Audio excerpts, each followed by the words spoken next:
All right, ladies and gentlemen, we are back for another episode of The Mix Behind the Mic. Today, we have a special guest, Jason Weldon of Synergetic, a guy who built not just a company, but a machine in the lighting and AV business.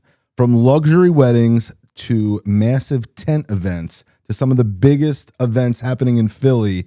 Jason, welcome to the pod. Thank you. Excited to have you on. This is a great little space here. I appreciate it. We're only a couple weeks into the new pod space from New Jersey to the Ben Salem, PA area. And, we're always looking for different people to come on and give their ideas, feedbacks, and someone in the business for 20 plus years, 25 plus years now. How many you got? I started the company in high school.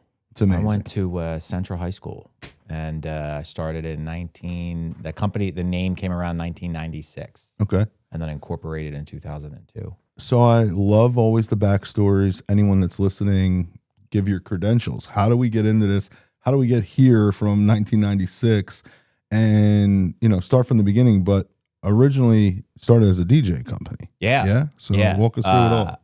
I was a freshman in high school in 1994. My best friend at the time needed to go to the roller skating rink. And he was taking a girl on a date. And the girl brought a girl with her. And so he calls me up and he's like, I need you to come, be a wingman. Yeah. Right? So here I am, 6'3", because I'm a rather tall individual. And I'm rolling around on the roller rink with the brown rental skates, the Palace. Come on. Back in the day. The Palace. The Palace.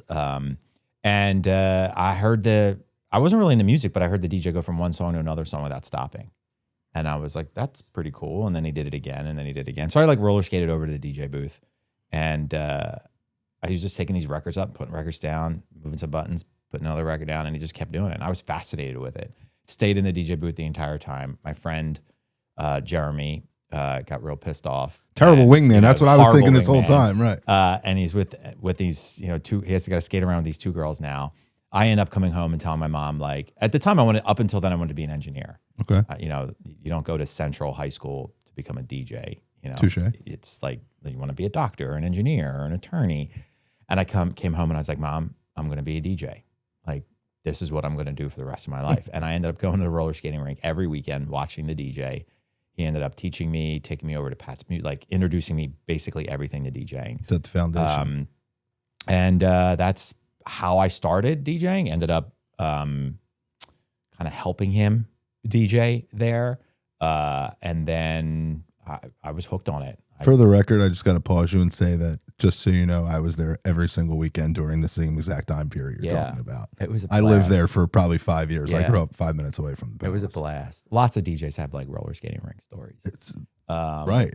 So that's kind of how I got started. Jeremy now lives in California. He works in craft services, and I joke all the time that if he would never have taken me to that roller skating rink, you would never be doing this. I would never be where I'm at today. Which, funny caveat to that story, that girl that I ended up having to go be the wingman with, she was my very first kiss. All right. This is funny as hell to tell you this, but my very first kiss in life was at the Palace. I know. I'm not crazy, even kidding. Right? Dead serious. Crazy. That's very funny. And then in 2008, 9, 10, I just kind of got tired of DJing. We were really, really good at it. I needed something more challenging, and I really enjoyed the production part of what we were doing, because every time we would go out and DJ, we would always bring some sort of lighting. This was before any of that stuff was even being brought out. And there was another local competitor that I kind of looked up to that did a lot of really nice work. And I was like, I think we can do that. I know we can do that. And that piqued my interest. And then from there, it was off to the races. Snowballed.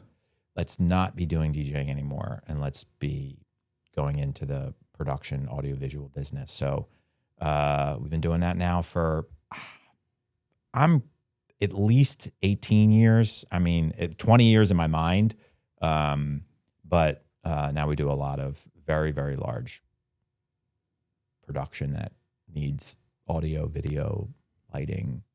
Would you say, so obviously we're a wedding podcast and we're going to talk some wedding stuff, but from 2000 to 2008, 9. Are you predominantly weddings? Like I know it's DJs, but it's predominantly in the wedding business. Yeah. I mean, we were doing probably 450, 500 weddings. That's wild. Yeah. And that was small compared to some of our competitors. Some of our competitors were doing 1,100, 1,200 weddings a year. I literally can't imagine. And they're still around today. That's you know, insane. those people are still around, not doing that many. Maybe they are doing that many weddings, but that's where I'm always, I mean, this is a question, a conversation for off the pod, but it's always one of them things where I'm like, do I want to scale up and make more? You know, more is less, if you will. Like, I'd love to do 300 weddings at X number, then 500 weddings at 20% less, hypothetically, but that's another story for another day. So, you know, ironically, I asked you to come on the pod same week, not knowing that you were going to be speaking at that NASIS, essentially. So it was very random. But one thing I want to start with is we always have different people on, different perspectives, different things. What are we doing today in the wedding world?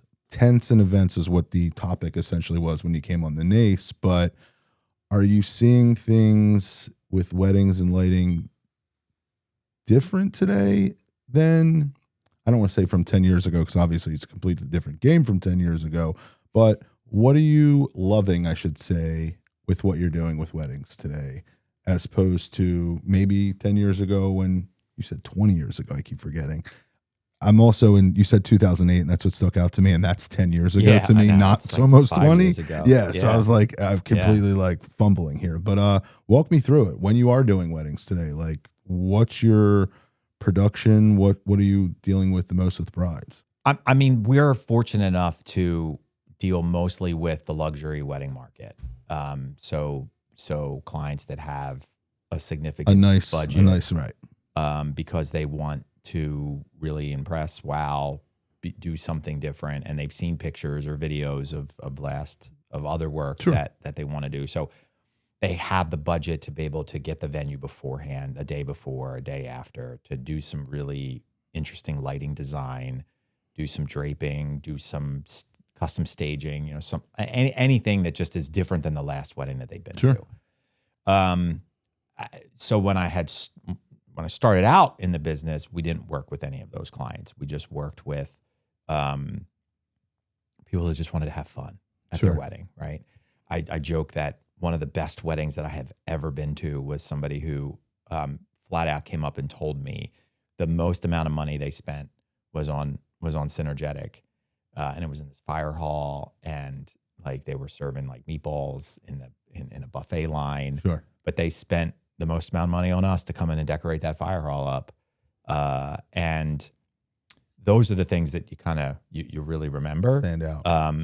But I think the thing that's changed the most is the access to information that brides and grooms have sitting on their couch at 11 o'clock at night. Doing their homework. I think the worst thing that has happened is access to information. The same thing? Yeah, literally. Because these things cost money, right? And it's not even they cost money, they cost time. And the time aspect has to get paid for by somebody, because I can only do so much work in a day and think about so much stuff in one day that you've got to be able to pay for that. And I think the struggle that we have now is looking at this information that they have access to, which they share with us, and then we have to come back and say, can we get into the venue the day before? To be honest, when you spoke last week, it's probably one of the first things I personally never thought of was, and let's talk, I want to do more luxury weddings, so love having you on. But in the sense of the day before is something I never even pondered. I think you made an example and you were like, how many hours or something do you want to get in 2, 4? And like you kept going, but you were like, I want to be in the day before. Well, I'm picturing a Saturday night wedding. So now we're talking that, are they not allowed to have an event on Friday night because you need to get in Friday to put it all together? And I think that's something I never even thought of. There's a lot of things that there's a lot of like myopic people that don't see the bigger picture of Friday is a day that if they don't even if they don't have a wedding, then you don't have to buy anything. You don't have to buy out the day, and you don't have to buy out the day after. But it took me, obviously, if you're going to do 400 or 500 weddings in a year, you're going to have like you're going to be doing 18 to 20 weddings in a given night. Right. You can't it can't just be you running around doing all of these things. So we got quick to being like, do you have a wedding tomorrow? Like on Sunday? And they're like, no. And they're like, can we come back and pick this up tomorrow? And they'd be like, yeah, that's fine. Or Monday, can we come back and pick up on Monday? Right.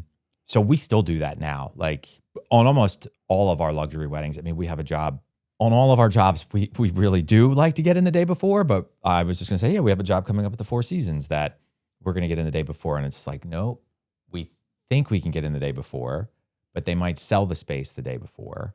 So now you're doing an overnight load in. You know, you're getting there at 9:00 at night, waiting for that wedding to be done at 11. And you start and then the you start second loading in they're at done. 11:05, Okay. right? Because you need you need as much time as you can. But day befores are pretty common, especially in tents, because no one's going to be in the tent the day before. So you can start loading it on Tuesday if you want. But we just had a client call for the middle of May. They're doing a private party, and the tent is going to get loaded in the day before, and the work that they want us to do is going to take at least a day of work. So we need the tent loaded in on Thursday so we can load in on Friday. So that comes Saturday, they can put chairs and tables and everything else in. So it's the load in process it's one thing that a lot of people don't think about. The luxury market really and it's not even really the luxury market. It's just what do you what do you want at your wedding? Like if you want it to be more programmed and themed and managed, then it's going to take more time. It's something that we constantly have to remind designers or planners or just the couples themselves that like this doesn't get set up in 2 hours. Like that's not possible. You also mentioned how the venues are trying to set up tables and chairs early when you got to get all the shit in or raise and lift stuff up. So, you know, even for me, when you spoke last week, I was like, wow, I'm 20 years in this business and there's things that like I never thought of. So to imagine a client that's never even been in this business of how clueless they might be on some of the production of timing of stuff is just kind of wild to me. Yeah, when you walk into a room and you walk into a tent and you've asked for it to be clear, and then you walk in and all the tables are set, full, right? And you have 2 genie lifts to get to the top of the tent, and you're like, it's going to take me an hour to take all these tables down. Like now I'm an hour behind. Now my team are pushing like, tables and stuff out. We weren't supposed to do this. Like we were supposed to start setting the production up. But you get that's across the board. Like when you start going into arenas and you start doing big arena stuff, sometimes the stage doesn't move. So the stage has to get set up because it's not on wheels. So now you're trying to set all of the production up where the stage is. Other arenas you work in, the stage moves. So the whole stage rolls out into the middle of the floor. You do all your production. The production goes up in the air. The stage rolls back in again, and you go up. So it's just early on in my entrepreneurial career when I was like, I only have 2 speakers and a microphone, and like I want to do more. I want to do bigger stuff, but we don't have it. Someone had mentioned to me, it's just more speakers. It's just more lights. It's just more video screens. And that's, and then I've taken that to run that with like, it's just another zero, right? So no matter what it is that you want to do, it's just more stuff. And as you get to be doing more stuff, you realize that you can't work inside the constraints that somebody has set up for you. So before you even say yes to the job or to the event, you really need to get all of the information first and say, here's what we're going to do. Now, a lot of times those, the buyout, the client doesn't want to pay, right? Because it could be to get into the venue on Friday night, they might charge another 20 grand, right? Because you got to pay for as if you were having a whole nother job there. And they have to have staff there, et cetera, to be there. So a lot of times they just then ask for the right to the first refusal, right? So that if a wedding is going to book, they call me back first and they give us the opportunity to say, yes, we will buy that night out. Or what is the cost, Synergetic, to have you come in at 11:30 at night, which we do, but it's very challenging, right? Because you can't have the same crew there setting everything up at 11:30 that is then operating Going to be the same. the crew, right? So you got to have 2 separate crews. How often do you guys do overnight load-ins? Is that like an often thing? 10, 15 times a year. Okay. I mean, on the arena side, they're getting out sometimes at 2:00 in the morning, and then they're on a bus to somewhere else, and they're back there at 5:30 in the morning. So, they get a nap, and then they're back up. On the Nelly tour, that wasn't a lot of name sleep drop there. that one. That's got to be an awesome one. We're doing the Commonwealth concert series, so that's not going to be a lot of sleep. The sleep happens from like 11 to like 3. After it's all set up, they go back in the truck and sleep. Is that your biggest production of the resume, the career, the Nelly? Because I was definitely bringing that up today. It was a personal. Personally, it was pretty cool just because I played that CD. I was in Archbishop Brian. I did all the Archbishop Brian dances. How old are you? 47. I didn't realize we have as much common. I went to Ryan too. I forget the guy's name. Mr. Morris. Teamer. Yeah. Teamer. That guy. He's gone, long gone. Yeah. But he was there for my days. I'm 02. Okay. Then I did your prom That's down what he said, yeah. So that's wild. I DJ'd all of those. I was a kid. No beard.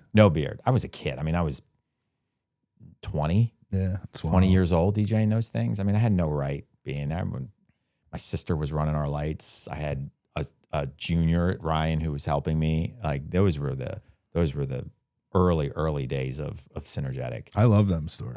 They're great stories. They're the best, right? And like I have pictures and things, but like I was playing Hot in Here. I was playing that CD to get people to dance. I remember it was like you couldn't play it. You had to play it at like 9:55, right at the right time because it was the hottest song. Not knowing that 25 years later, we were going to be given the opportunity to provide the audio for Canada and United States. And, it's to some people, it's like, whatever, to our larger competitors, it's like we do 85 tours a year, and I look at that, I'm like, you do 85 of these? You have 85 consoles. You have 85 front of house consoles. You have 85 monitor consoles. You have 85 system engine. Like, that's a lot. That's a massive amount of like gear, right? Like, sure.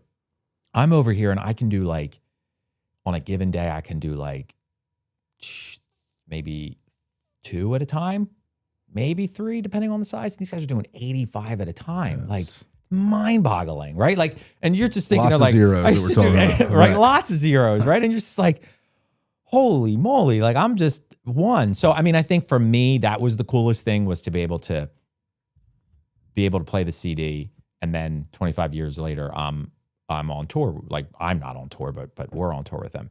Is it the coolest job we've ever done? No. It just is. It's a long job, right? It left in July and it came back in September, and you got 6 guys on a bus for 3 months.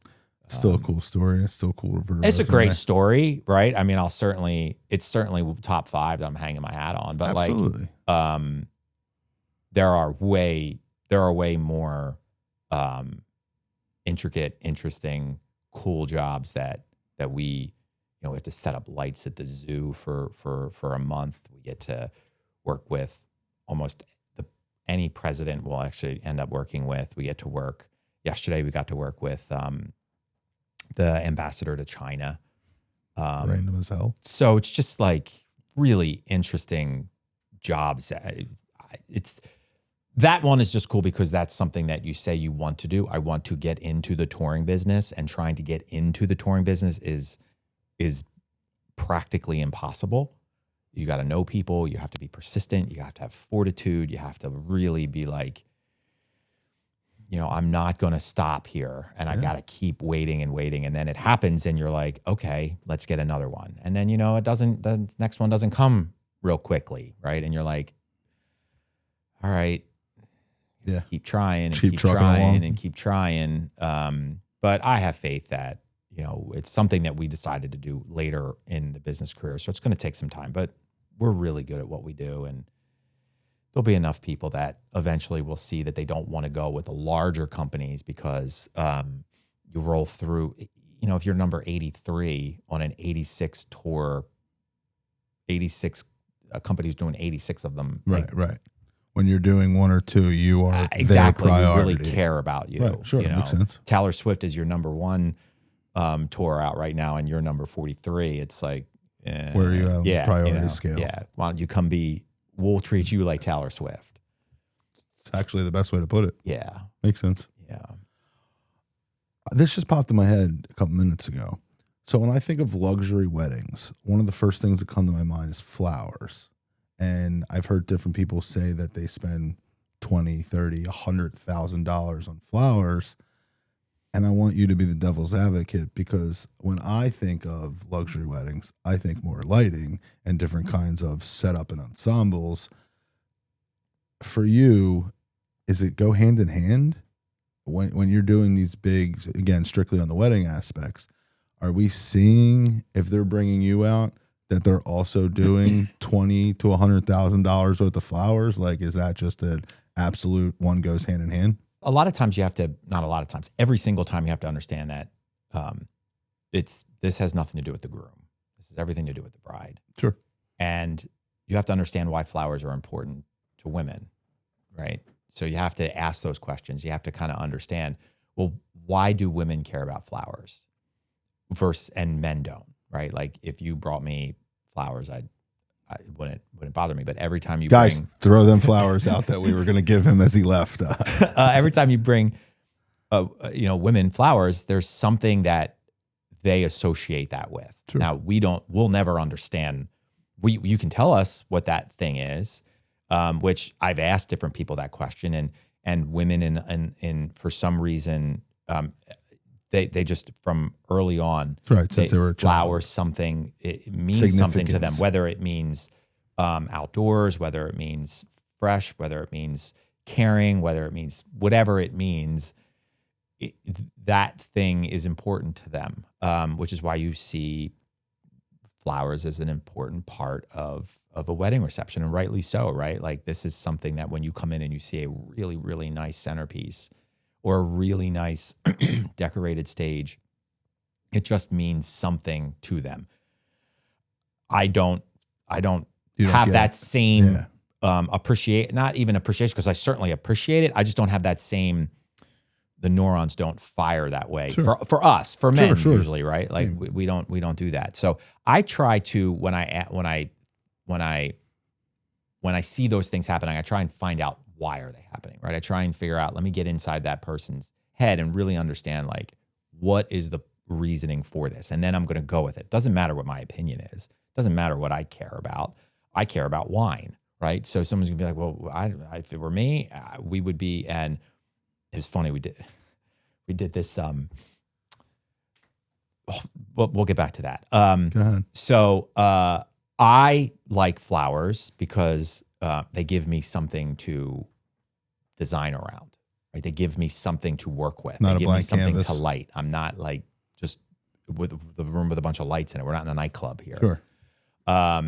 I also appreciate flowers because they have an artistic design to them, right? The florists really appreciate design and art, and they can usually help me with what the bride's thinking about, what the designer's thinking about, what the planner's thinking about. So when I work in the luxury market space, I very rarely talk to the bride or the groom or the parents. I'm mostly always talking to the designer, the planner, or the florist. And it just so happens that people that do want to invest in high production value usually want to invest in they floral, go hand in hand. A planner, and decorating, and something along those lines, right? So they're always kind of the group of people that you're working with when it comes to a luxury or a more expensive wedding that somebody cares about. Now, to the aforementioned, I'll get back to this. Yeah. We got hired by Arby's, we got hired by a design firm, a marketing firm, to do it for the Daytona 500, to go down to Arby's in Daytona and set up a. They took all the tables and chairs out of an Arby's, and we had to set up a stage and a sound system and lighting. And they hired Jimmy Eat World to come in and perform for like 95 influencers during the Daytona 500. That was super crazy, super weird, super odd, but Arby's just does a great job of these like crazy marketing, branding skits. And they had Jimmy Eat World and they in Arby's playing their hits. And it was a great experience. To which then I said, man, these luxury weddings, they should just go in and rent out a McDonald's, an Arby's, a Wendy's, a Burger King, a Wawa. Ask how much it is to buy out a McDonald's or a Chick-fil-A on a Saturday. They take all the tables and chairs out, put up a tent, and you're going to have your wedding in a Chick-fil-A. And you go in and you just decorate it up, do floral, do lighting, do a really. If you're looking for that like unique, different experience, I was like, screw all these other dude. But you can only put so many people in there. They're most likely not going to do that. You made me think of the Reading Terminal because great space. We do one or two there a year the past couple of years, and when my staff sees it pop up, they're like, how is it? And it's you can do a lot with it's literally what you made me just think of with the Arby's scenario of. Sarah does a great job down there. They took over that space probably 10, 12 years ago. And that could be a challenging space. We don't do a lot of work there, but a lot of that stuff is already installed. That's another space where like you have to go in on Friday night at 6 o'clock, and you work from 6 o'clock until 1 a.m. and then they don't you can't get back in there until 5. So that's a challenging space to do a lot of production in. It's a very easy space to work in. It's a more difficult space to work in than say, just a regular country club. Right. But from a high production value, there's only so much you can really do. But people that are going to Reading Turtle Market, they're not looking to have like a full programmed lighting design, right? They're going there because they want what it brings ambiance. What it already is. Right. But we do a few jobs there. I have a fun question that I wrote down, and I don't think it was on your prep sheet that I sent you, but my fiance has been helping me prep some of these questions for people. So I'm like, what can you dig and dive? Tell me about the purple in the Synergetic thing. And there's a big thing with mom connection, and I'm interested about it. Yeah. So tell us. Actually, we just posted something today, back in the day. About this? About the purple cases. Okay, so that's ironic. I didn't see it to bring it up, I promise. So back in the day, Channel 6, which is that's my go-to news, they used to have this commercial where it was, there goes that Channel 6 news van again, right? Mm-hmm. And so like last week or maybe 2 weeks ago, I had this idea of like, we should do like, there goes those purple cases again. So it was either yesterday or today up on our social media feed went a collage of a whole bunch of purple cases. And I was like, there goes those purple cases again. When we rebranded we rebranded 3 times since the founding of the company. And the third and final one, we had to come up with I wanted to come up with a color. Like we just needed, it was the DJ portion of the company used to be blue. And I was like, we can't do blue. We need to do something else. And I was like, what about purple? And I was like, nobody else has purple. I like this. And it's my mom's favorite color. Purple was she would always get things that were purple. And, so I was like, this would be a little ode to my mom, sure. Who were real big in, perfection, when I was a kid. And so had a lot of influence into how the company runs. And so the purple case, and I said, we're going to get purple cases, all of our cases, which we decided to keep them all purple, as many as we could. And then that would be a little ode to mom, to my mom there. So, which is great now, because when you walk into a room and you see all the purple cases, I don't think my competitors like that much, but and us coming down the street. It's far and few in between that we actually do events together, but I know from just the years of it too. So it's something that sticks out. So it's great marketing 100%. tactic. It's a great branding. I think more people should do it. It doesn't cost any more. It's not like it's more to get purple. You can get purple, blue, green, orange. You can get any color road case that you want. I actually got an email yesterday. I meant to bring this up that I don't know if it was an event planner or something, but like she sent an email with some like stuff, and she like tagged all the vendors, and you guys were on there with us. So it was just like very random. So I was like, oh, he does do more weddings than I maybe have. We do. Originally counted we for. do. I mean, we do about 700. We do about maybe 725 total events a year. I'd say 50 to 60 of them are weddings. We probably do 500 a year, and I'm trying to make that predominantly all. And it's probably 200 weddings, 300 privates, give or take. Yeah. When it's all said.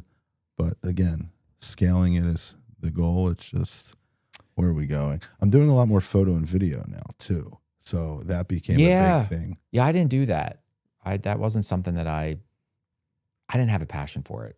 It wasn't something that and at the time, I don't know if people were there were companies that did that, but my clientele wanted this very specific photographer. And in the luxury market, you see that, right? Sure. Like they want a very specific photographer. They want a very specific video team. They want a very specific. So that's something that's been a hot topic for us lately, is that I think there's tons of companies out there that do similar stuff that I do. Most of them aren't all in-house that ours. Like I'm not a DJ company that hires a couple photographers, if you will. But as we're scaling up to trying to get in that luxury market, I'm seeing a lot of independents, photo and video teams, if they're not in the luxury market, are slightly a dying breed because of companies like mine that can do DJ photo video in one company. And unless you're spending $10K plus on the luxury photographer, I think luxury weddings want the specific one name of the company you're getting said person, versus that's the difference of where I'm currently at. So yeah, I mean, they were when I was in the early aughts, and those companies existed, and they're still there now. So it was just trying to like brand yourself as to why I had to sell against that, right? And I'm pretty vocal on what I market against. So if there's a clientele for all of that as you scale, which all scaling is just multiple successful events at one time. That's all. When people say they're trying to scale, you're just trying to do more successful events at one time. Yeah. The tough part is the tough word in that sentence is successful, because anybody can do more events at one time, but you have to be able to do successful events at one time. And the successful is hard in this industry because they know you, they like you, and now you have to sell them on somebody else. And then they like that person, and then you have to sell them on somebody else, and then you have to sell them on somebody else. Well, going back to something we said off the pod, taking me out of the sales equation changes a lot of that stuff too, as far as the face and the brand itself. So yeah, I early on I realized that somebody else could sell me better and for more money than myself. It seemed like a no-brainer in that aspect then. And I don't think a lot of people realize that. Like, if you have somebody else sell you, it seems like elusive, right? So I become Jason. It's like, if you want to book Jason, this is how much Jason costs. It's why bands have a management team, right? Because if somebody calls me and they're like, oh man, I really like this person, I'll do it for this rate. But the more expensive that you get, the easier it is for somebody else to say, this is their rate, This is how much they charge. This is what they do. And the buyer is going to understand that more and be more comfortable with that versus you just saying, I'm $10,000 to provide lighting or to do photo or to be a DJ at your wedding. It's just easier when Jennifer can say, hi, thank you for calling. This is what we do. These are our services. Yeah. And, such and such DJ is going to be X amount of dollars. As soon as I did that, it was game changing. I could focus on something else. But we like sales, right? Sales is fun. I really enjoy it. I really like walking into a room and I'm very, very good at it. Right. And it's nice to enjoy something that you're good at doing it, kind of puts into perspective something. That's Saturday and Sunday. On Saturday and Sunday, I do the things that I like to do because I can't do them Monday through Friday. So I have to deal with the things that just come up in a given year because people forget this takes energy, right? Like this isn't just like a end of this year or end of next year. Right. Like somebody has to be thinking about what's the rest of 26 look like. And I don't think 26 is going to pan out as well as everybody planned on it. It's not going to be bad. I just think people were expecting like an 11 and a half or a 12 out of 10 year. I think it's just going to be a 10 out of 10 year. But where we have all kind of haven't really paid attention to things is the end of 26 and 27. I'm very, very concerned for 27. I'm concerned for the end of 26. I think once we get past the All-Star game, the event industry as a whole hasn't really given that much thought. They've just for the last 2 years, it's just been like FIFA and PGA and America 250 and PA 250 and Philly 250 and All-Star game and all these things are going to be happening. Nothing is happening from August on. Like nothing. There's no one is excited. There's nobody saying like, what are we looking forward to at that next point? February 2027. And I'm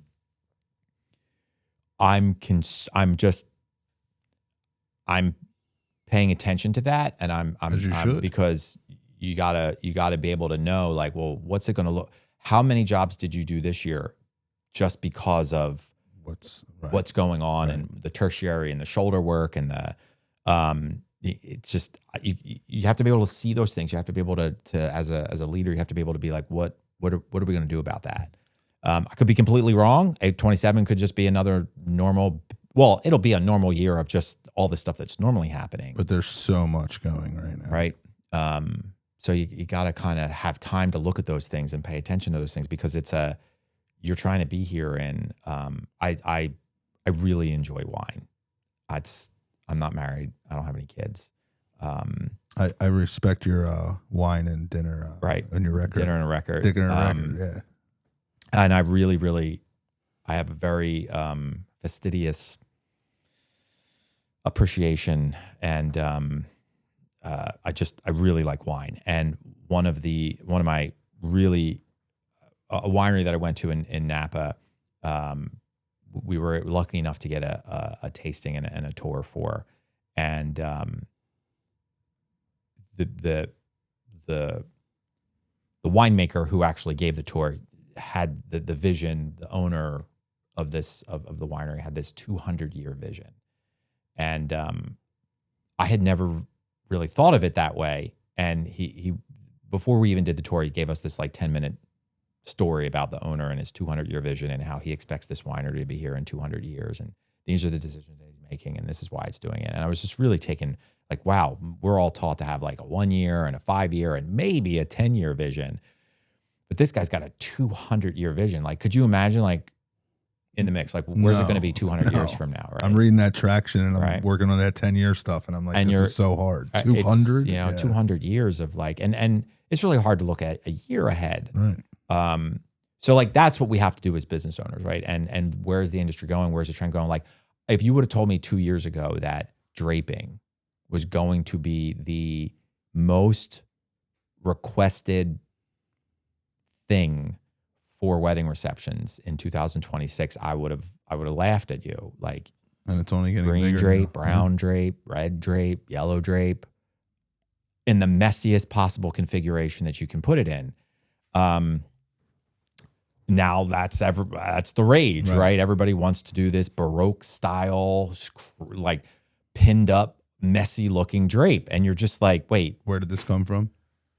Forever, we've had to make drape look clean, look nice and look presentable. And now it's no, make it look messy. And now people are like, do you have green velour drape that can do this? And you're like, no.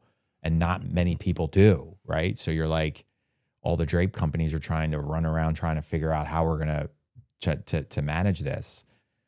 So that is a surprise, something I didn't see coming, but we're trying to at least pay attention to what's 27 going to look like. Are there going to be just as many weddings in 27? Did people rush to get married in 26? What are people still getting married? Like, what is that? Yeah. I think I'm continuously always living a year ahead because my consults are all 27s right now, hypothetically. So again, what's next fall look like and what's changing and what are we adding and doing differently? Yeah. I learned early that as a successful business owner should, so I don't really get excited. I'm not like, I don't get upset, but I also don't get excited. So when people are like, you don't get excited enough for things, I'm like, yes, but I also don't get upset when everything's going wrong. Right. So I'm just right down the middle. Right. I'm trying to acknowledge the things that we're doing a good job, but when we're down at the bottom, I'm like, we'll get through it. We'll figure it out. I'm not like throwing things and screaming and people are like, what the hell's going on there?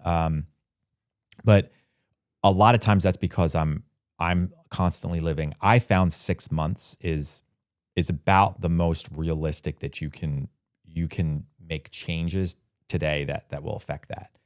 So right now is 6 months ago, am I where I thought we were going to be at? And if we are, then obviously I'm not going to get excited about that because this is where I thought we were going to be at. So I'm where I had envisioned us to be at. If we're higher than where we were, then that might be something to be. You might crack that smile. I might be like, all right, this is cool. If we're less than that, I'm gonna be concerned because these are the decisions that I made. And did I screw up? Did I not think of something the right way? Which, last year I made some mistakes. I didn't forecast the right way. I was a little too bullish going into the year. And that then I had to make changes. I had to make adjustments. I had to figure things out to be like, okay, because 6 months from now I need to see this. Now I'm looking back and I'm like, all right, those were the right decisions to make, even though they were tough decisions to make. So now I'm playing out like, okay, where are we going to be at in November? What does November look like right now? Because I can't worry about July. Right. I can't worry about June. The decisions I'm going to make now are going to be affected in November, which is really tough for business owners to do because they have to get out of the day-to-day and be like, what is November going to look like right now? And do we need more people? Do we need less people? Do we need more marketing? Do we need less marketing? Do we need a bigger space? Do we need less space? Do we need more gear? And you're just constantly thinking about. Yeah. It's a journey, my friend. It's a journey. Yep. Not a destination. I have a fun one for you. Where do couples spend money that actually matter? And where are they wasting money in the weddings fields when they're talking to you, I should say? I'm always a proponent of video. Like it doesn't shock me, but I'm always surprised when I talk to people and they're not going to do any sort of video capturing. I don't even care if it's the cheapest video that you've ever get. I mean, I love that you're saying this because 2 weeks ago, I don't know if the pod's live yet, but I've been like waiting for the backfire when it does go live because we do these a couple weeks ahead of time. But I'm now saying in my consults that it's 2026 and everybody gets photography for their wedding, but not everybody gets videography for their wedding. And in this day and age, in my opinion, video is more important than photo. And the example I always give is the picture on the mantle in 20 years for the kids is cool. I want them to relive it, etc. Let alone it's the only day in your life that every person you love is in one room. And the pictures don't do justice of reliving and watching the videos. So I can't agree more. Yeah, I mean, I think photos really good for someone comes over and it's the coffee book table and you can kind of open it up and take a look at it. I mean, I do it every year at the end of the year. I take all the pictures that are important for that year. I put them into a book, and then when people come over, we can look at them. And everybody who hangs out with me knows it's Jason's taking a picture for the book. Right? And it's a running joke now. You do this yearly? Every year. I love it.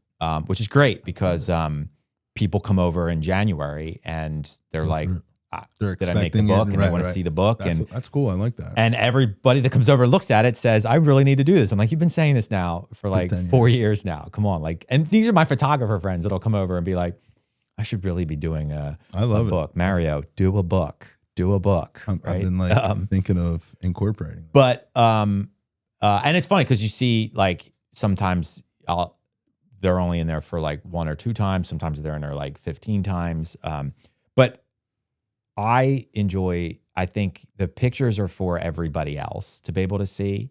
I think the video is for you to be able to go back 20 years. So the video is not going to be important today or tomorrow or 5 years, but 20 years from now when there's a decent amount of people that are dead. Gone, yeah. And so it's for you. It's that thing 25 years from now. So which is why I say, I don't even care if you just give somebody this is content creators. That's one of our next episodes tomorrow is we have a content creator coming on. Just give somebody your iPhone and be like, just go around and videotape things. It doesn't even have to be like professional.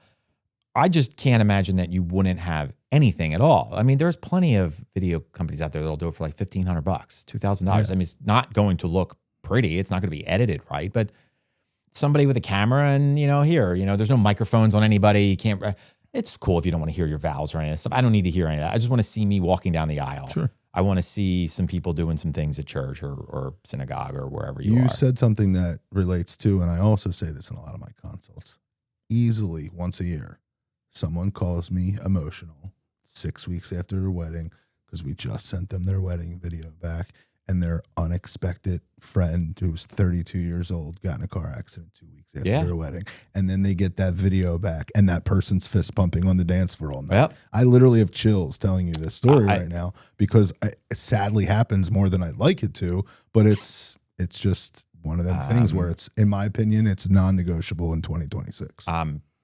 That's always just something shocking, especially because every professional that you talk to tells you this and they try and tell you something different. Like it's as if like, well, this is the first time that you've ever done this.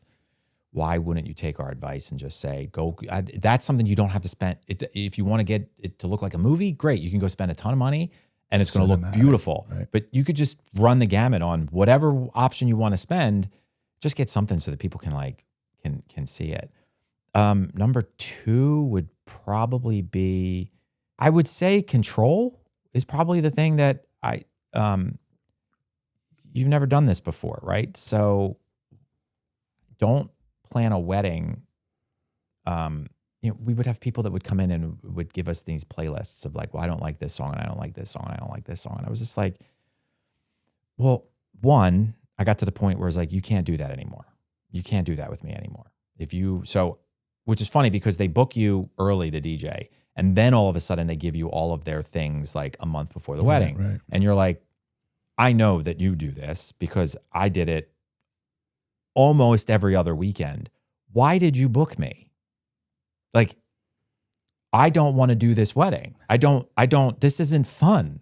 Like, there's not a photographer, there's not a DJ, there's not a caterer, there's not a professional in the world that gets enough information to make the decision a year in advance whether or not you're somebody I want to work with. Yeah. Right? Like, there are plenty of clients. I do not have to work with you. You do not have, as a professional, you can choose to say no, which some people think, brides think it's the opposite. Like some brides think that like, well, you should be honored to work with me. It's like, listen, there are plenty of you. I don't have to work with you, but I would rather fill out that form a year in advance. What's your playlist? If your wedding was going to be tomorrow, what's your playlist? What's your do not playlist? What do you want me to do? How many things do you want me to? And then if I can see that now, I may be like, I don't think we're the right fit. Yeah. And I got early on in my career, I realized that. And I said, listen, if you book me, we do it my way. right? You ever see Days of Thunder? Yeah. Right? 50 laps his way, 50 laps my way, and I beat him by 2 seconds. My job was to create a good time for everybody. It wasn't to create a good time for you. If that's what you want, I'm not the right fit for you. And I always used to explain it like a party, right? I always dated early in my life. I dated vegetarians for some reason. Randomly? Every girl I met they flocked to you. was a vegetarian, Okay. and my parents joked about it. And I was like, it's not like I'm asking this, like, but they would have, like, we would invite people over and we wouldn't eat. She wouldn't be like, we have to all eat vegetarian food. She'd be like, well, your parents like this. Like, I don't know how to, I don't cook chicken or barbecue. So we'll have to have somebody that does that. But I do the same thing. Like, when you're going to have a party and you're going to invite 200 people, the last thing that you should be worried about is what you want. Yourself, right. It should be about what the 199 other people are going to, or 198 other people are going to be like. That was a great party. Why? Because you cater to them. The honeymoon is for you. The wedding reception is for everybody else. It's like, do things that don't worry about your playlist. You're not even going to dance half the night. Like, no, my wedding's going to be different. I'm going to dance the entire time. And then you get there and you're like, you haven't seen the bride on the dance floor and everybody's asking to play the song that she doesn't like. And you're like, I can't play it. So I wish they would just relax a little bit. I agree with most of what you said. I will say, and if you're out of the DJ business for weddings these days, in the past 5 years, I think a lot of it has changed. And I'm here for the Gen Z That's great. fans, if you will, because I get a lot of, we don't want line dances. We don't want We Are Family and Sweet Caroline, if you will. And I'm here to not play them ever again also. But I think I'm seeing this a lot more on social media now, that people are spending less money on dumb shit and more money on the experience. And I'm curious about this with you in the luxury aspect, where I'm seeing people's guest counts go down, but experiences go up. They're adding the live sax with the DJ now. They're adding different things to the experience that maybe they're spending an extra $10,000 on, but the guest count's not 200 anymore. It's 160. And I've noticed that a lot lately. I mean, it's all subjective, right? Sure. So, I mean, I was doing live drums and violins and saxophones in 2008, and I have video of it, like us videotaping. Is funny. There's a prominent violin player that she goes around working for everybody, subcontract out for everybody. Sure. And I have a video of her and I in our studio in like 2008. She's like 21 and I'm like 23. Right. And we're like creating these things. I think it's all subjective. I think whatever your content algorithm wants to show you is what everybody else does. Sure. One of the big DJs who's playing in the clubs now, who started as a DJ for us years and years ago, he's playing YMCA in the club.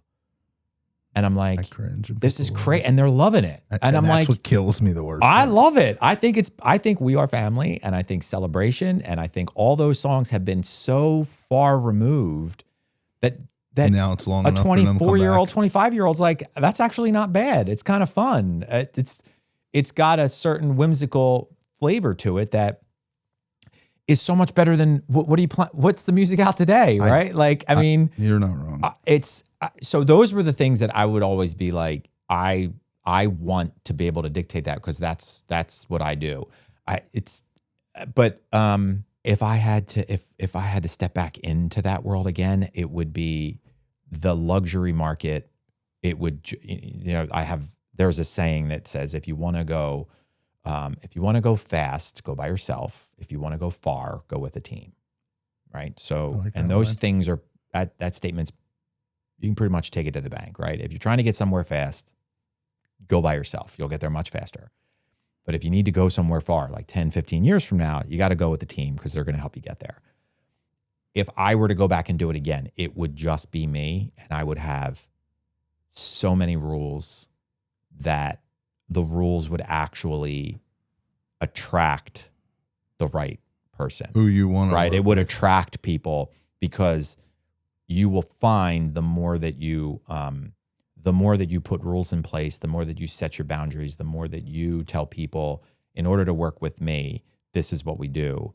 The people appreciate that because you're not just going to do whatever you want. And then your life is a little better because like you're not working with a client who's going to be calling you all the time. Like I talk to different wedding planners and designers who are like, man, these brides just call me at like every hour of the day. And it's like, one, the bride, they shouldn't be doing that, right? Like in today's day and age, you can email somebody. But two, you got to set a boundary of like, you're not paying me to do this the entire time. 24/7 access. Right. You don't. And I think they think that they do. And it's like, stop worrying about what they think and start worrying about what you think. And when you start worrying about what you think and what you want, other people they're gonna listen to you. Like if you just keep picking the phone up at 9:30 at night, I'm gonna keep calling you, right? There's like, well, I forget what that Pavlov's dogs, right? Where like it's an Office episode where he keeps dinging the thing and keeps asking. If you just keep allowing it, if from the beginning you say, no, unfortunately, I don't take phone calls after 6 o'clock. I'm available for you between 9 and 6. This is how I work. This is how my best customers use me. If you'd like access to me after 6 o'clock, it's going to cost this much money. To which the person says, no problem. I'll call you tomorrow at 9:01. Right. Gather all your ideas and shoot an email. Right. So if I had to do it again, it would be, I would set up a ton of, like it would just be me. And like I would say you'd have to have at least 200 people at your wedding. It would have to be on a Saturday night. You have to give me complete control. You have to do this. You have to do this. And then you allow me to say, oh, but our wedding's on a Friday night. We really, really want you. Okay, well, to do Friday night weddings, I'm another X amount of dollars. Sure. Why? Because Friday nights are more difficult. What do you mean they're more difficult? Everybody knows a Friday night wedding's more difficult. Everybody's been at work all day. I have to figure out how to get to what we're doing. Traffic. I have another wedding on Saturday that I have to work through. I've told people, instead of charging more money for your actual day, like the thing that you do, charge people time. So tell people, if you want me the whole week, it's X amount of dollars. So I won't do a wedding on Friday. I won't do a wedding on Saturday, on Sunday. You get me for everything. You want me to show up and DJ your rehearsal dinner? I'll show up and DJ your rehearsal dinner. It's this much money. It's for $10,000. You have me the entire week. And you're my Taylor Swift in your other comparison in that aspect. You got all the attention in the world from me. So which is an experience, Sure. right? No. But are they getting more experiences? Yes. Is it? Yeah. I mean, there's only so many times you can see a cannoli guy come around on a dance floor, and you're like, all right, that's cool. But like, I don't get that. It's still blowing up though. Right. Like we got the artist over here. We got this. We got Candy over here. We got this. It's becoming a bar mitzvah. You know, I think that's part of where I meant with the experience of, again, Pinterest and all the things you see on social media. Adding the sax guy, the cannoli guy, the live artist.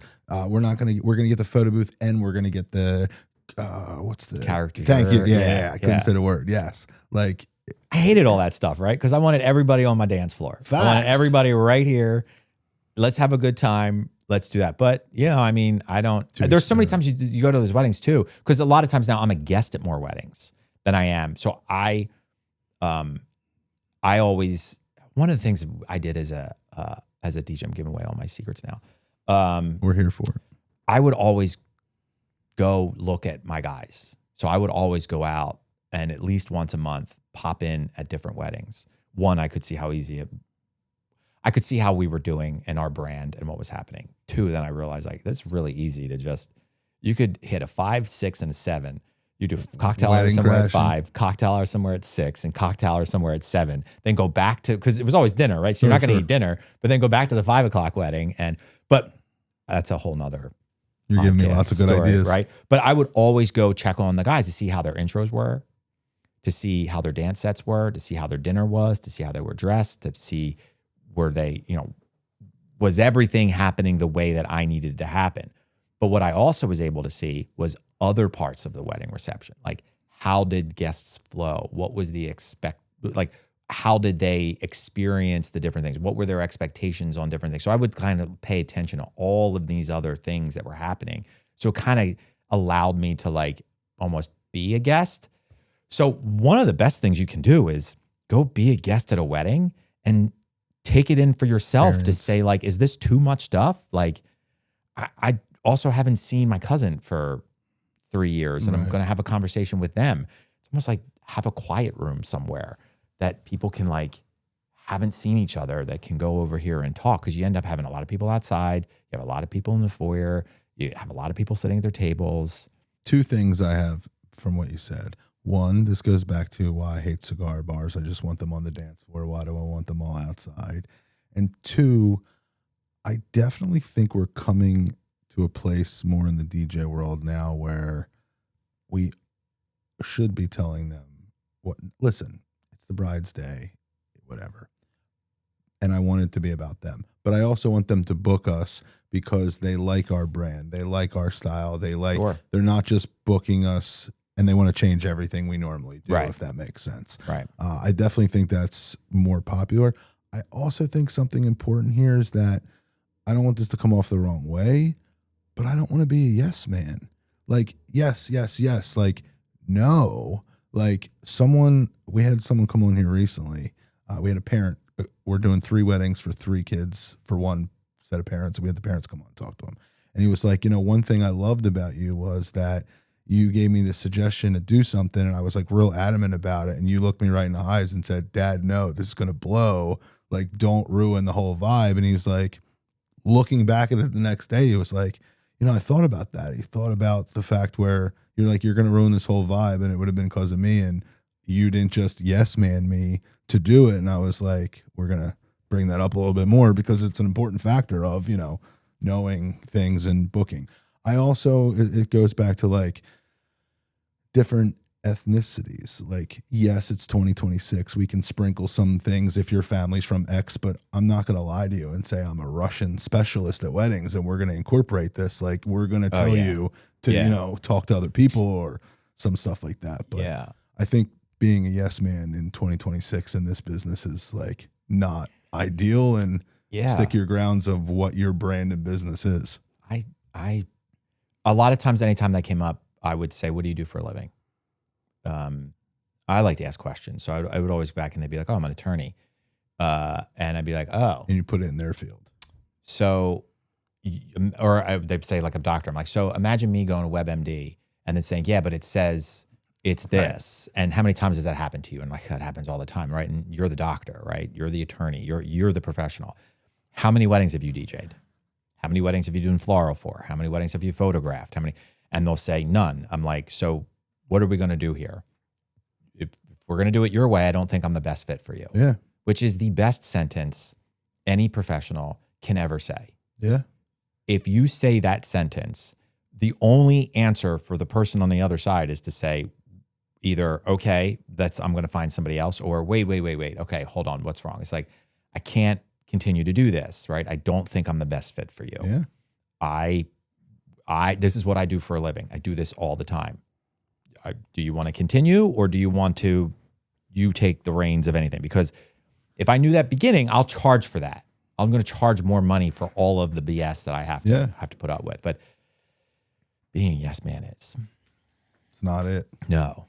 That was not something that I ever really wanted to do. But I also had to manage that with, I needed to do it. I needed to do a lot of them, right? Because I had a machine that I had to run. So I wouldn't do that again, though.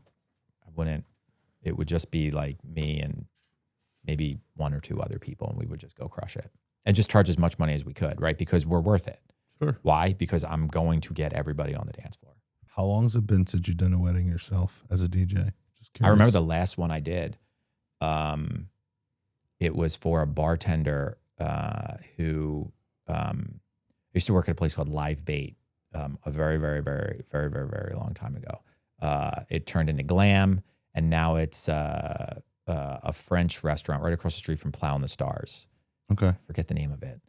Right next to 2nd Street. On 2nd Street, in between Chestnut and Market, literally right across the street from Khyber Pass is there, like right there. And a bartender who worked there, and then we, as a team, that place shut down, and then we went to another place on South Street, which was on the corner of 4th and South. He was a bartender, and he got married. I'm going to say it was 2013, 12 or 13. His name was Johnny. And it was in One Atlantic. I don't even remember that place down in, it's not there anymore. Down in Atlantic City. It was out on the pier. Yeah, it was the very, very end of the pier. It was called One Atlantic. And that was the very last wedding that I DJ'd. And I had to bring somebody with me because I hadn't DJ'd a wedding in like a year, but he wanted me there. That was the last wedding that I did. How was the wedding? I guess it was good. Nothing like nothing that really I then had DJ'd every New Year's Eve.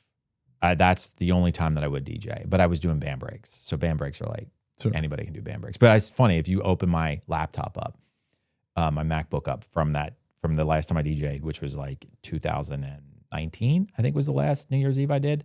You open the laptop up, all my playlists are as if it was right there. It's 2019. Awesome. And I look at it, I'm like, you could still rock a party with everything in that playlist and not have to play anything from the last 6 years. You what sucks in today's wedding, or today's music. So that was the last wedding. When's the last wedding you did? So it's funny because I just told this story. I never do them. We do DJ and MC for every wedding. So if I still did a wedding, I was always the MC. It's a very similar story again, like you.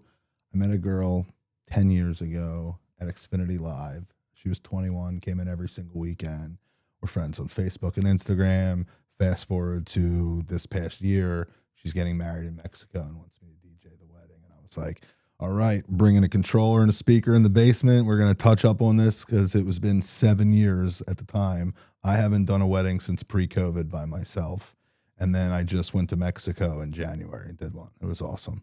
And I'm with my fiance 10 years now. And she was always like, again, when we started together, I was still emceeing weddings, never really DJing, not in the bar scene or anything like that anymore.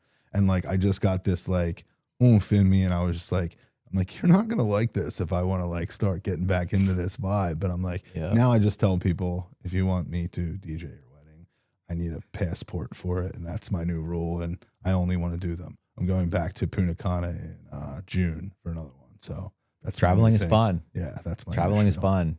Towards the end of my career, even though I stopped doing weddings, I was doing corporate stuff, and I was traveling mostly to the West Coast until that got really lonely.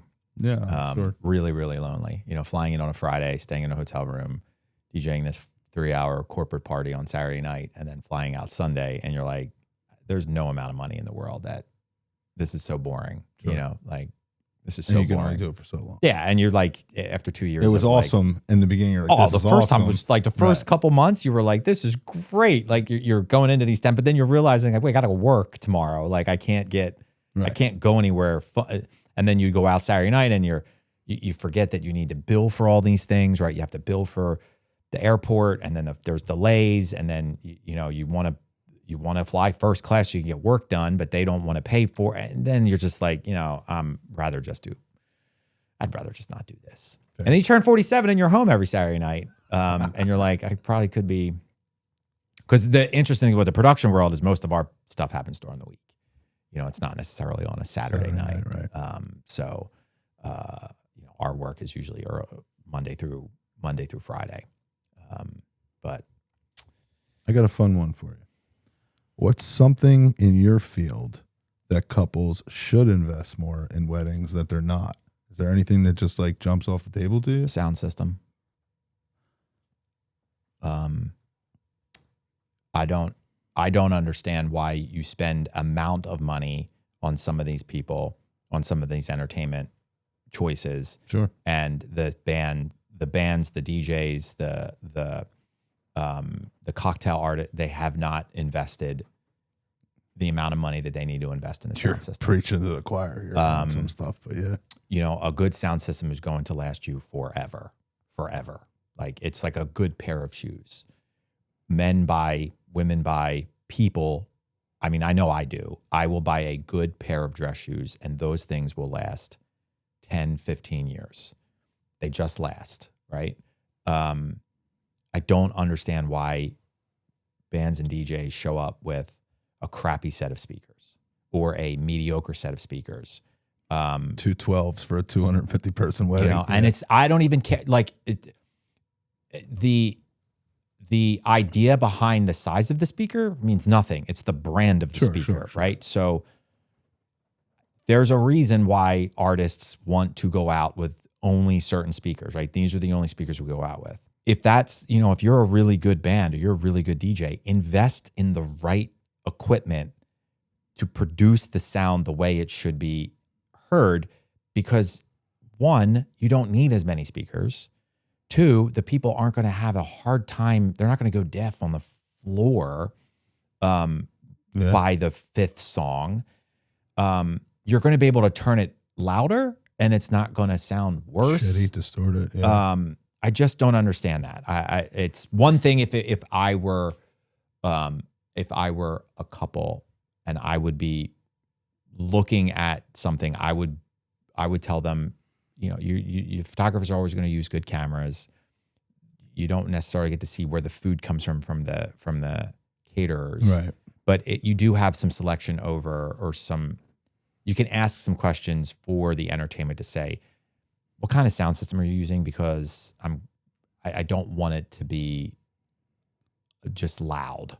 I want it to sound nice. And for you to say that in your field is even more baffling, because if you are doing more luxury weddings, that's something that blows my mind that I watch on social media and these bride groups is they'll spend $15,000 on flowers for their wedding and get the $1,200 DJ that is putting the whole thing together. I mean, they're just ignorant. So there's nothing wrong with that. It's subjective. It's what they think is important. I mean, $15,000 isn't even that.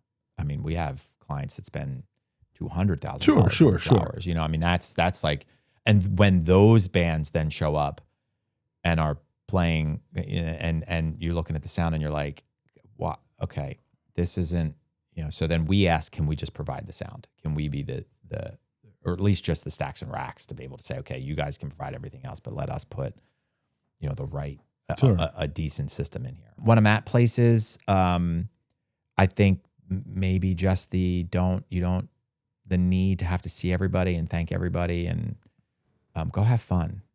Go have fun at your wedding. The thanks and they're while you've invited everybody, we don't need to see you. We're good if we don't see you. The fact that we were invited is important enough. If we want to come see you, we'll come see you. But go have fun. Go enjoy the day. It's going to be a whirlwind. So, go. I stress to people first looks to get all the hellos and thank yous out of the way so you get to be a cocktail hour. And I stress I'm trying to make something, we haven't said it on the pod a while. I want to brand something and I hope it goes viral. And we were calling it the wedding Irish exit, because so many people tend to leave early and the bride and groom will be vibing on the dance floor, but they can't help themselves to go up and say goodbye and thank you so much. And the cake was great.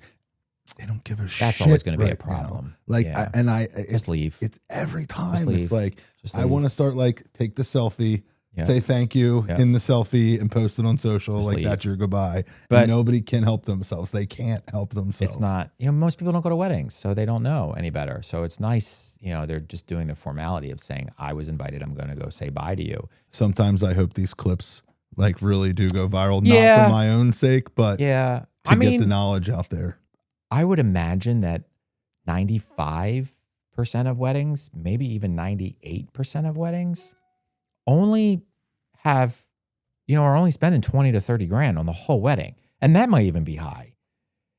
We all think that because you do 300 weddings a year, that everybody's spending that kind of money. Right. More most than half people aren't spending $100K. It's just a party.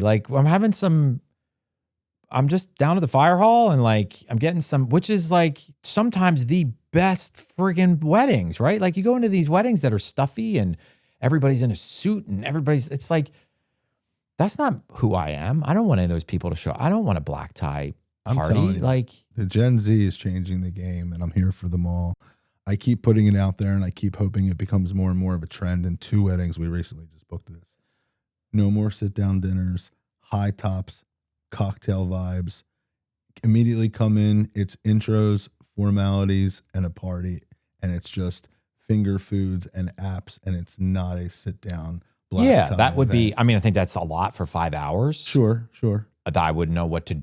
By the time I got to hour 3, I might be like, we got to do another 2 hours of this. Like, there's it's got to get cut down, right? You don't need to have a 5-hour part of that. I was always a big fan of movement in a wedding. I always liked where cocktail hour was somewhere, dinner was somewhere else, right, and dancing was somewhere else.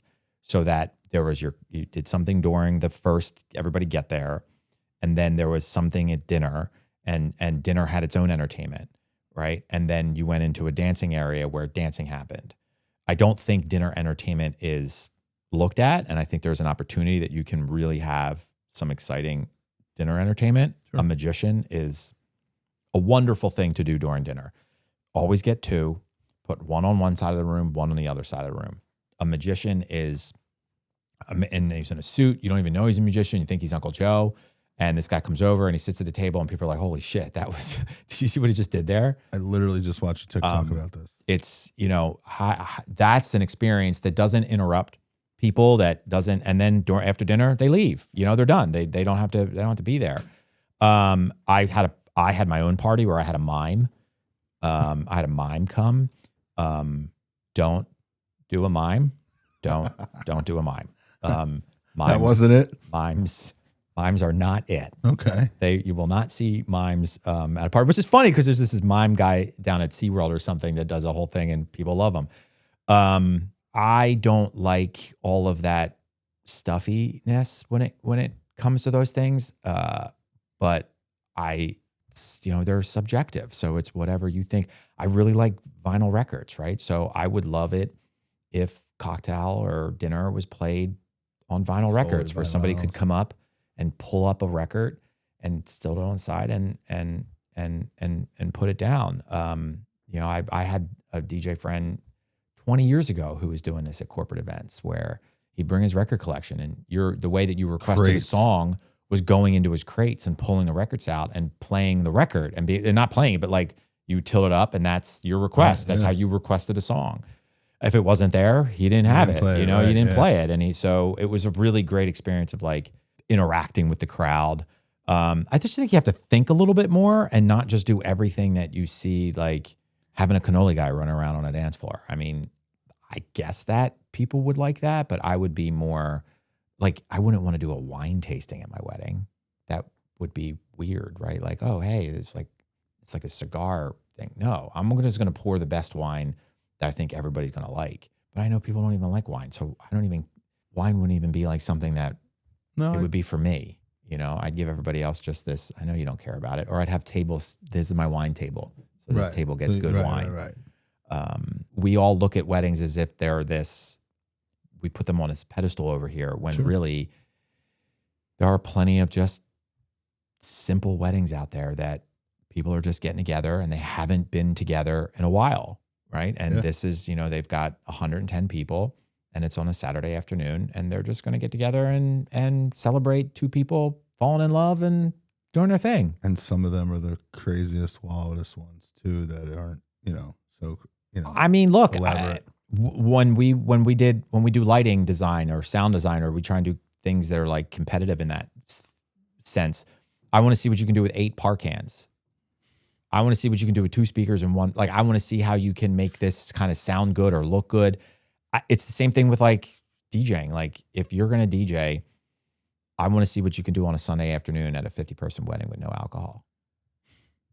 Right? I want to see you work in that environment, right? And show me what you can do. Can you handle it? Can you show up do you know how to play in that environment?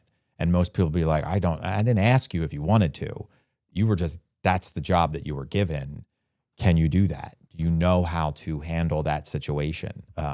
Because it's struggle, it's a 5-hour wedding. And you're like, there's 65 people here and there's no alcohol and it's a Sunday afternoon. We get them every once in a while. All right, so let's end here. Couple rapid fire questions. Dream wedding setup. Is there anything that you're like, oh my God? Or is there something you've never done that you're dying to do within a wedding aspect for a setup? I really enjoy programmed lighting to an event, to a wedding reception. Okay. And I wish that more people, that I could have more customers that would allow me to do that, allow us to say, the room is going to start in this color, and then every single thing that we're doing throughout the night, the lights are going to change based upon what we're doing. So to the first dance, to the introductions, like I have, if you go to our website and you go into like the celebrations of us section, there's like videos that we have and where it's just different scenes. So I went into the Ritz-Carlton ballroom, okay, and then we did like a first dance, we did a intros, and then we did regular dancing, and it's all programmed to the song.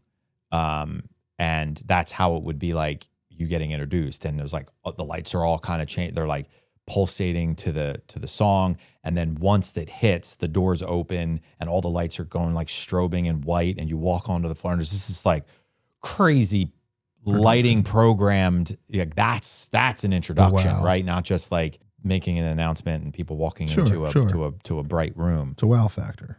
So if I could have more of those customers and I could have somebody that would really invest in that, I would really like that. That would be like my dream setup. We've had a couple of them. We did a wedding maybe 3 years ago where The Greatest Showman, not the girl who sung all the colors, not that the girl who, not the actress, right, but the actual woman who sung it for the movie. They hired her to come in and sing 3 songs. Okay. And we programmed everything around the 3 songs that she played. And it was pretty badass. Like you're sitting there and you're like, you've never been so nervous to hit a cue before, because most of the concerts you go to, they're all time coded, right? So, but this is like, I've never practiced with her before. And my LD is like, okay, we're going to hit it. My LP's like, all right, yep, I got it. And you're sitting and you're like, I got to hit 3 cues at the same time to make everything happen. It's pretty, that is something that I wish I could do more. Too. It's intense, yeah, because nobody knows you're doing this. You know, right, it's kind of you. So if you mess up, it's not a big deal. But you've practiced it so much that you hope that you hit every single one of these cues. And there was like a 97 cues for this 3-minute song that are all run, that are right, manually triggered. So I wish that would be something that would be like my dream. I like it. I dig it. With all my, Sure, totally vanity answer. I like it. Yeah. Craziest wedding request you ever had? Let's see. We were asked to do a Wiccan wedding. A what? A witch wedding. It's different from already. I had to turn that one down. I didn't feel like they were like going to have a fire and it was going to be outside. And I was like, okay, This isn't for us. I don't think that's for us. I had a Jehovah's Witness groom and a very strict Jewish bride. That was a very challenging wedding. I did that wedding. But that was very challenging. Jehovah's Witnesses have a very certain set of beliefs and traditions and guidelines. Sure. And then obviously the Jewish tradition, well, not obviously, but the Jewish tradition has certain levels of Judaism have their guidelines and traditions. Trying to merge Put them the two of these together. together was very, very challenging. But I did it, and that was one that sticks out. Like, all right, this is going to be a tough one. I've done my fair share of Sunday afternoons, under 21, no alcohol. Those are challenging. I've had a rooster show up at a wedding that the family always brought the rooster, and it was tradition to play the chicken dance around the rooster in the cage. And I laughed because I was like, but it's a rooster. It's not a chicken. And they're like, it's this family rooster, and it comes to every wedding. And I was like, this is crazy. This is definitely the right time to play the chicken dance. Then there's a lot of, I've had fights. I've had the best man fight. I've had to offer to leave a christening we did once where I was doing this family christening. I would just I did all of their weddings. So they said, can you start doing the christenings? And I'm like, come on guys. Like South Philly, and South Philly just, they have a party. Anytime they're gonna have a party, they're going to have a party. And this guy hated me. He just hated me. And it got to a point on like the last one. I mean, I had done like 25 of these. I had to go up to the couple and I had to say, it's him or me. And it's like one of these catering halls over. It's like, dude, what are we doing? Calm down. Right. And I had to go up to the bride and groom and be like, it's him or me. And they're like, we're so sorry, man. And they made him leave. And I was like, I can't. So yeah, I've had your fair fights share. They're just like, I don't want to say they're entertaining for me. It's a shame. Please say it. I was sitting here going to say, like, I'm not the asshole to say it, like, but I'm like, oh, I like to see this like and stand back from the popcorn. Like people are fighting and especially when it's like the bridal party and you're just like, what is going on here? I had one wedding where they were from Ireland and I didn't understand anything about. I just didn't understand even I was very ignorant to just the history of Ireland. I don't know. You're Irish. Everybody plays. I would always play the up the route, Celtic Symphony. Whatever that song is. I would play it.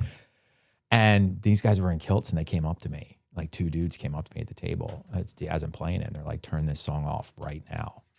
And I was like, real hardcore. I was like, okay. And they're like, right now. And in their like, you turn this song off right now. And I just started to fade it down. And I was like, I'm so sorry. Like, is there a problem? And like the look on my face must have given it away. And then like literally the groom came right around the back and he's like, they're just busting your chops, man. Apparently it's not the song, like Northern Ireland and Ireland, like that song is against Ireland, or it's like, I'm and Irish. they were saying that they were from there, and like I was like, but it was a whole joke, and I could keep going on with those things, but those are a couple of the ones that stick out. I like it. Yeah. Last question, favorite question. What's one thing you wish every couple knew that don't? And this can be anything. You've been in this business 25 plus years, whether it's DJing, whether it's lighting today. Is there anything that sticks out to help our listeners? One thing you take away from it? The first question I would always ask would be, if you could be at the end of the wedding reception and it was invisible, you were both invisible, and you could watch everybody coming out of the reception, what would you want them to say? Like, what were the things that you would be paying attention to, or that would make you feel proud, or would make you feel like that was a good party? Like what are those things that you're saying that they would be saying? And those were the things, whatever they said, those were the things that you need to spend the time and energy on. Right. And I think a lot of people now do the opposite. They don't, most of the things that came out of their mouth was not the dress, was not how good they looked, was not how pretty the room was, or most of the time it's like, I want everybody to be dancing. Experience. Right. Yeah. I want the food to be really, really good. I like food. Food is really important to me. Or I want to make sure that our drinks and the experience that they have at the bar is going to be really, really good. Or I want to make sure that everybody stays to the end. Or I want to, and there were all these things that they would list. And I would, on almost every occasion, the dress would never be there. It would never be how pretty did the bride look. Which is funny because then I say to them, I'm like, you notice how you didn't say dress? And they'd always be like, they'd have to catch themselves because they're like, oh, well, that's just a given. I'm like, I didn't ask that question, because if it was important to you, you would have said, I'm saying you're standing at the end of your event, at the end of this thing that you just did. What's the first couple things that you would want them to say? If that was important to you, you would have said that I looked gorgeous. Because, okay, then we're going to invest in the dress, right? Yeah. But if it's that I want everybody dancing, then they're going to start making their excuses like, well, I didn't know you meant the whole day. I didn't know you meant this. And it's like, no, you're just trying to find a way to have to spend money on a dress. Maybe you don't need to spend all that money on a dress. Maybe you don't need to spend all that money on those things. So I think that's a question I would always ask to guide them. And then that way it's not me telling you what I think you don't know. It's you telling yourself and being okay with making decisions that weddings don't need to cost $75,000, $50,000. It's one day, it's one day. Like just do things that you like, that you enjoy, that are going to make you have a fun day. Because if you have fun, if the two of you are having fun, everybody else is going to have fun. If the two of you are like, I didn't want this, right? I didn't want any of this stuff. Then it's just another day that people are going to be like, yeah, that was a wedding. You know what I mean? Just says it was fun. You said something that sticks out to me, and I bring it up every once in a while in the pods, and it goes back to something we talked about earlier. When they booked me in March of 2025 for their November 2026 wedding, and in March of 2025, we talk about the vision. We talk about what's most important to them. And then they have 18 months, whatever that math is, to now we have the final meeting, and they incorporated so many things that they saw on TikTok and Facebook. And now they're adding all this extra shit. But last year, the priority was the dance floor, getting things done up front quickly. Yep. And now you just added 10 things that's going to take 30 extra minutes, if you will. And we forgot what we talked about a year and a half ago, but now you've seen all these shiny different things that people can try, and it's too much. Distraction. Great word. It's distraction. I have a couple that's trying to project old movies on Drape because they've seen it somewhere, and you're like, just because why are we doing that? Like what? Why? I mean, look, I'll do it. That's fine. Yes, I can do it. Here's how much it costs. Not a problem. Right. It's not my job to counsel you. Tell them this is going to suck too sometimes. But if that's what you want, we'll do it. But I think people just keep getting this, ADHD that they just need to have more stuff. And it's like, just go have fun, dance, like kiss each other, hold hands, be around each other. Expectations versus reality is massive. Like go see each other during the day. Like don't like be around those just little things that people do too much too often sometimes. Yeah. Or just go somewhere with just like 10 people and just save your money, I guess, but then we wouldn't be in business. Right. Touche. Don't listen to what he said there, guys. Jason, appreciate your time, man. Yeah. Appreciate coming on. This was fun. Thank you for inviting me. I hope I hope it gets watched. I hope there's not too much hate mail. Yeah, no, listen, we're here for the tea though. So if there's a little bit, we'll take the controversy. I always usually say Keith something. Loves when someone says something like, he's like, yes, they're going to hate him for this. You got to have a little bit of but most of the things I say are like, it's because of experience. Sure. I mean, I'm lucky enough to have been started in this industry when I was 17.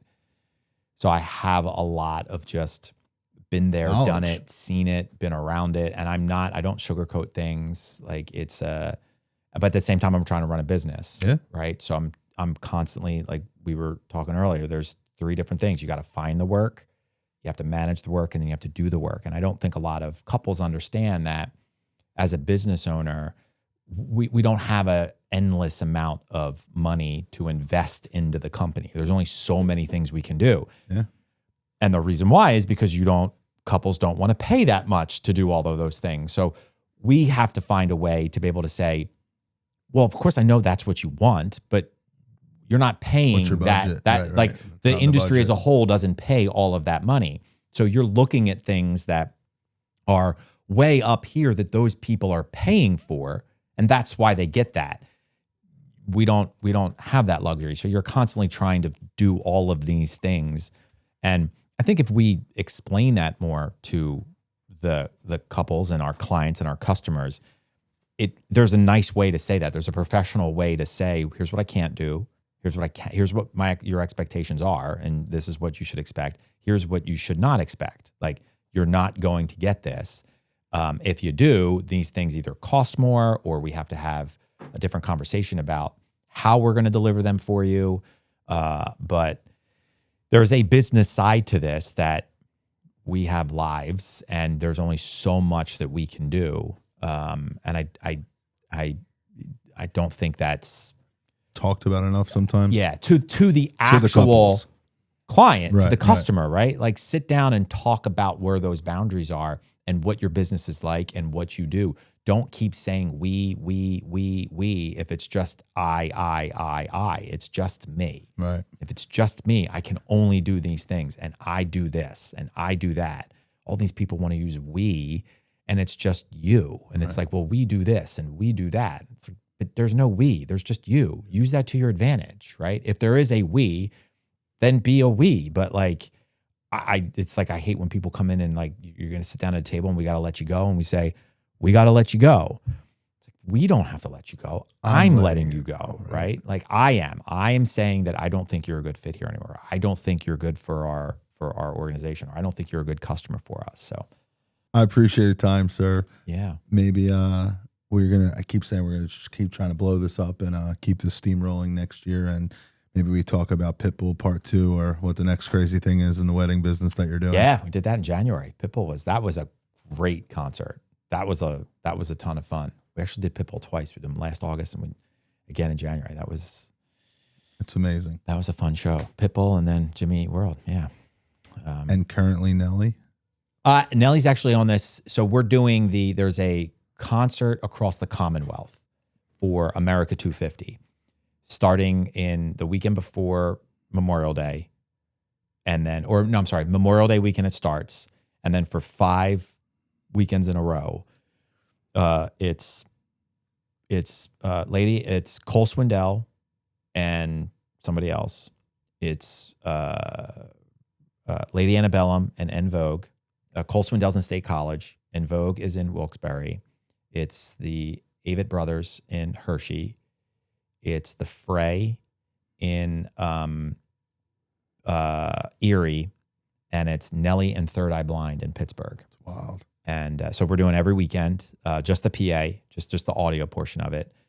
So we'll be working with Nelly again. Actually, the Nelly, Third Eye Blind, and the Lady Antebellum En Vogue show are going to be great. And I'm a huge Cole Swindell fan. So I don't usually go to a lot of our shows. I try not to be there just because I'm so busy back. But I'm going to be going to my, they're sold out. They're free. They're free concerts. So like, you can go online and like try and get tickets, but I think they sold out within immediately because it's yeah, you get it, big arena. So we'll have fun there. So that's the thing that I'm looking forward to the most coming up. Well, you're a busy man. I appreciate you taking the time to sit down and chat with us. And, thanks for inviting me. Yeah, it's awesome.